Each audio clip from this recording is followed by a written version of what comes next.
Yo, what's up Facebook? Kiko Matos po, isang artista at content creator.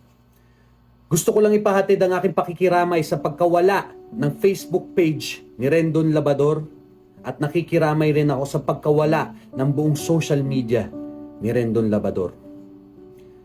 Bilang isang content creator, mahirap po ang mawalan ng isang plataforma tulad ng Facebook sa social media.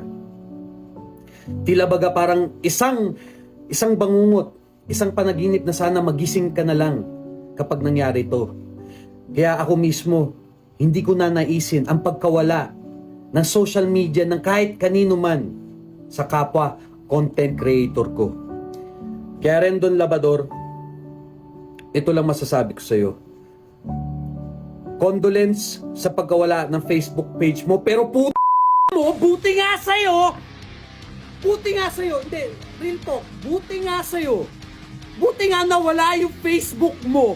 Ha? Stay motivated kapag nalalaman. Yan tuloy. Na-motivate na motivational rise mo ang taong bayan para ma-demotivate yung Facebook page mo. Buti nga sa'yo.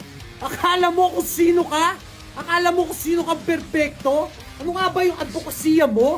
Yung lagi mo sinasabi na ako, ang gusto ko lang naman ay laging itama yung mali. Eh ngayon, anong gagawin mo? Yung pagkakamali mo, itinama na nila, itinama na ng buong bayan. Ha? Woo! Panalo ang Pilipinas ngayon. Maraming salamat Pilipinas, hindi ko na kailangan bumawi. Totoo ang sabi ng kasabihan.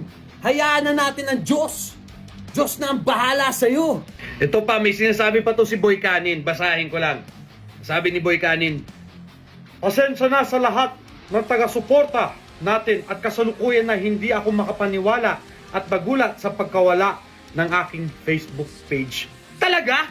Talaga? Nagulat ka pa, Rendon? Kasi kami lahat hindi kami nagulat. Tigas talaga ng mukha mo, ha? Pero hindi, Rendon. Self-proclaimed motivational speaker ka naman, di ba? So, i-motivate mo yung sarili mo para mag-umpisa ulit. Never give up, di ba? Gusto mag-start ka sa zero hanggang umangat ka ulit, di ba?